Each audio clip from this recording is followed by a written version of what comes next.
porque é seu, não é? Então eu queria falar sobre crédito e débito. Abra sua Bíblia no livro de Lucas. Lucas 15, começando no versículo 11. Diz assim, Jesus falando, né? Jesus contando uma parábola. Um certo homem tinha 2 filhos. O mais moço deles disse ao pai,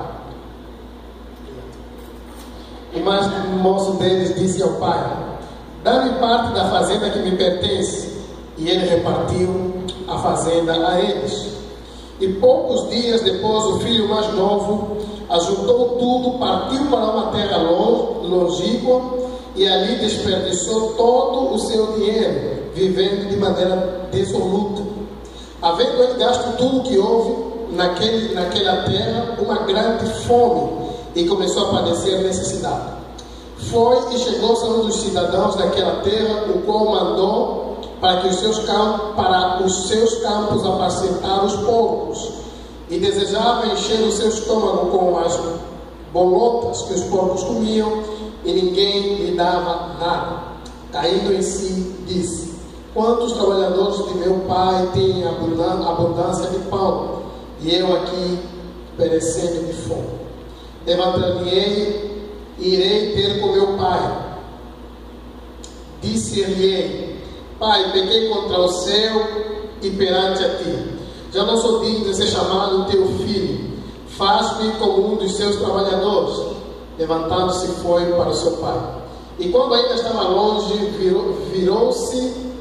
viu-se seu pai e se moveu de íntima compaixão, correndo, lançou-se-lhe ao pescoço e o beijou. E disse-lhe o filho: Pai, pequei contra o céu e perante a ti.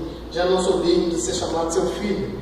Mas o pai disse aos seus servos: trazei depressa a melhor roupa e vestidos. Deram-lhe um anel nas mãos e sandália nos pés. Trazei também o bezerro cevado e matai-o, e comamos, e nos alegramos, porque este meu filho estava morto e reviveu. Tinha se perdido e foi achado, e começaram a alegrar-se. O seu filho mais velho estava no campo, e quando veio a chegar perto de casa, ouviu a música e as danças, e chamando um dos servos, perguntou-lhe: o que é aquilo?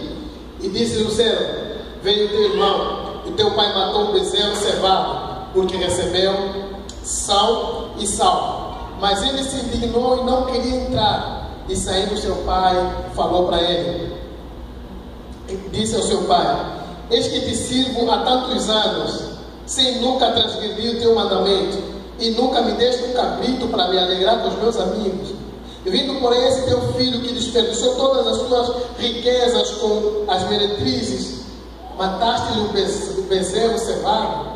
E disse-lhe o seu pai: filho, tu sempre estás comigo, e todas as coisas são tuas.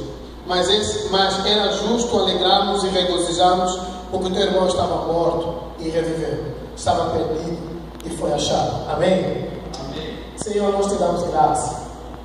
Pensar apenas em 2 versículos. Já comecei a fazer besteira. Queria pensar apenas em 2 versículos. O James vai me matar, deixa eu tudo na água. O primeiro versículo está no 14, diz assim: já não sou digno de ser chamado teu filho, faz-me como um dos teus servos. Versículo 29 diz assim, perdão, li o 19, agora eu estou lendo o 29, diz assim: mas respondendo, disse ao pai: eis que te sirvo há muitos anos, sem nunca transgredir o teu mandamento, e nunca mataste um cabrito para eu me alegrar com os meus amigos. Mas eu gostaria que você pensasse sobre esse relacionamento de crédito e de débito. Um irmão, ele pegou toda a sua parte da herança e foi gastar. A Bíblia não falou como ele gastou, a Bíblia só disse que ele gastou de maneira resoluta. Ele gastou tudo, e naquele lugar onde ele foi, chegou um momento de muita fome. E ele já não tinha recursos nenhum. E ele foi servir na casa de um dos homens que foi alimentar os porcos. Ele não tinha o que comer, as pessoas não se compadeciam dele. Ele foi dar comida para os porcos, e ele chegou a comer aquelas comidas dos porcos. E em algum momento ele parou e refletiu: poxa, na casa do meu pai, os servos do meu pai comem muito melhor do que eu estou comendo aqui. Então vou voltar para a casa do do meu pai, pelo menos ele me recebe como um dos seus servos, como um dos seus trabalhadores.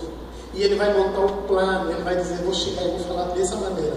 Pequei contra o céu e contra ti. Não sou mais digno de ser chamado seu filho. Trata-me como um dos seus trabalhadores. E ele veio a caminhada toda, imagino eu, ele projetando essa fala, arquitetando essa fala, colocando essa fala na sua mente, para quando chegar diante do Pai, não se esquecer dessas palavras. Pequei contra o céu e pequei contra você. E não sou digno de ser chamado. Quando o pai vê ele chegando na porta, o pai vai a correr, abraça ele, dá um beijo. E quando ele começa a falar isso, o pai não deixa ele terminar de falar. Veja o versículo 18 diz assim: levantar-me-ei e irei ter com meu pai. E disse, e direi a ele: Pai, pequei contra o céu e perante a ti. Já não sou digno de ser chamado seu filho. Trata-me como um dos seus trabalhadores. Levantando-se foi ter com seu pai. E quando ainda estava longe, viu o seu pai e se moveu de íntima compaixão, correndo, lançou-se ao pescoço, beijou a ele. E disse o filho: Pai, pequei contra ti, contra o céu, e fiz aquilo que não é digno. E ele não terminou de falar no versículo 20. O pai olha para os seus servos e dá uma ordem: trazei para mim a melhor roupa e vestido. Trazei para mim o anel e coloquem sobre as suas mãos. Trazei para mim a sandália e deem para ele. O pai não termina de ouvir a justificação do filho. Só que nós temos uma outra vertente no texto. Do filho que era fiel. O filho que estava lá servindo o pai. O filho que estava lá todos os dias. O filho que estava fazendo tudo que o pai estava mandando. E quando esse filho chega e vê que em casa tem festa. Por que ele assustou que tinha festa? Porque parece que a festa não era mais comum naquela casa. Ele chegou naquela casa e percebeu que tem festa. Ele falou: o que se passa aqui? E o servo falou: olha, o teu irmão chegou. E o teu pai mandou matar o melhor dos bezerros para dar uma festa. E ele fala para o pai: pai, eu estou aqui com você e você nunca me deu um cabritinho para eu me alegrar com os meus amigos. Sabe por quê? Porque ele achou que o fato de ele estar servindo o pai, ele tinha algum crédito com o pai. Ele achou que o fato de estar sempre lá servindo o pai, fielmente, ele estava acumulando tesouros no banco do pai. Então o que foi embora e viveu de uma maneira pecaminosa e gastou tudo, estava ficando em dívida com o pai. Então imagina que o pai é um banco e que quem se comporta bem está acumulando dinheiro no banco, e quem se comporta mal está acumulando dívida no banco. Então para ele o irmão já estava em cheque especial e ele já estava em bons acúmulos de poupança. Eu queria pensar nisso e falar para nós que vamos sempre para a igreja, nós que servimos a Deus, nós que pregamos, nós que lavamos a cadeira na igreja, nós que estamos sempre na igreja, e nós achamos que o fato de estarmos servindo a Deus todos os dias e fazendo a obra dele, acumulamos então crédito diante de Deus. Por isso as nossas orações são, olha comigo, Lucas capítulo 18. Lucas capítulo 18, versículo 11, diz assim, Jesus ainda falando de uma parábola, diz assim: o fariseu estava em pé orando consigo desta maneira: ó Deus, graças te dou, porque não sou como os demais homens, roubadores, injustos, adúlteros, nem mesmo ainda como este publicano. Eu jejuo 2 vezes na semana, eu dou dízimo e tudo quanto eu possuo. Agora presta atenção na oração do publicano, versículo 13. O publicano batia no seu peito e dizia: ó Deus, tem misericórdia de mim, pois sou pecador. Então tinha a mentalidade que o fato de estar na igreja fazendo a coisa de Deus, Deus está ficando em dívida comigo, porque eu sirvo a Deus. Você nunca ouviu essa oração? Deus, se eu tenho crédito do céu como pregador, faça isso, aquilo e aquilo, outro. Você nunca ouviu essa pregação? Esse tipo de oração? Deus, se eu sou um bom pregador, eu quero que você faça tal coisa, faça aquilo. Porque as nossas mentalidades foram contaminadas com a ideia de que se fazemos o bem, Deus fica nos devendo. E se fizermos o mal, nós ficamos devendo a Deus. Só que quando o filho pródigo chega em casa, o pai nem deixa ele terminar a fala. O pai abraça e beija ele. Sabe por quê? Porque o relacionamento de Deus não é do crédito e o débito, não tem nada a ver com isso. Essa é a nossa linguagem, a mente capitalista. A ideia do pai é a ideia do publicano, que batia no peito e falava assim: perdoa-me porque eu sou um pecador. Perdoa-me porque eu sou um pecador. E se formos numa linguagem bancária, eu nunca tenho vantagem. Deus sempre tem vantagem sobre mim. Deus nunca vai ser refém de mim. Todo o bem que eu fizer na terra não vai fazer com que isso me torne mais especial diante de Deus, de jeito algum. E esse homem vinha em direção ao pai com isso no coração: perdoa, porque eu sou pecador. A minha preocupação é que nós achamos que, como crentes evangélicos que crescemos na igreja, filhinhos de obreiros, nós somos mais especiais que os caras que estão lá fora. Talvez você se incomode com essa linguagem que eu estou usando, ou com essa mensagem, mas eu gostaria de dizer para você que não, nós somos iguais.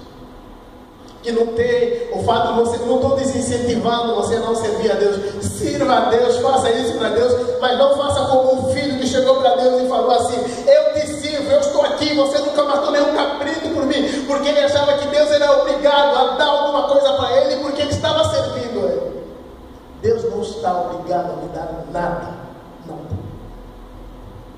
Deus não está obrigado a me tratar de uma maneira especial por ser pregador, nem tampouco a tratar minha filha de alguma maneira especial porque o pai dela é pregador, e tratar de uma maneira menos especial a outra pessoa porque não é crente, não é pregador, e não é cristão, e não é evangélico. Quando a chuva cai, ela molha apenas os crentes. Quando o sol aparece, ela queima apenas os cristãos. Ela queima todo mundo, a chuva molha todo mundo, porque Deus está comprometido com a humanidade, com a vida, com a criatura. E eu quero que você tenha isso na sua cabeça, para você não separar o santo dos profanos, para você não ter a mente que faz esses paradigmas, onde você acha que nós somos mais especiais pelo fato de termos compromissos religiosos. Deus criticou duramente os fariseus por causa disso. Jesus falou assim aos fariseus: olha, vocês guardam dízimo e todos esses ritos religiosos, mas vocês não se preocupam com o mais importante: o amor, a justiça, a paz. Então, para o fariseu o mais importante é a forma, a estrutura, mas para Jesus o mais importante é o conteúdo. O cara chegou e falou assim: eu estou com dívida com Deus e estou com dívida contigo. O filho pródigo chegou com essa oração: eu devo a Deus porque eu pequei primeiro contra Deus, e eu devo a você porque eu pequei segundamente contra você. E essa é a nossa expressão. Toda a humanidade deve a Deus. Toda a criatura deve a Deus. Aí você fala para mim: mas Deus, o fato de eu me converter já não paga a dívida? Não paga a dívida. O fato de eu estar na igreja já não paga a dívida? Não paga a dívida. Nós somos eternos devedores de Cristo Jesus. Quem pagou a dívida tem ser justificado para a sua casa e não aquele. Jesus falava para o segundo, para o publicano: esse desceu justificado de sua casa e não aquele outro. Como eu percebo que nós temos, infelizmente, a nossa mentalidade capitalista, utilitária, nos obriga a pensar que nós somos mais especiais que outras criaturas de Deus. Não somos. Deus não categorizou isso. A diferença é que nós já temos a salvação garantida. Versículo 29, ainda em Lucas 5, ele vai falar assim: olha, eu te sirvo há muitos anos e eu nunca transgredi o teu mandamento. Olha só como ele se coloca. Versículo 29, Lucas 15, 29. Eu te sirvo há muitos anos e eu nunca transgredi o teu mandamento. Ele é muito santo. Ele nunca transgrediu o mandamento do Pai dele. É Jesus, então. Você vê como é que ele olha para ele mesmo? Ele olha para ele como um ser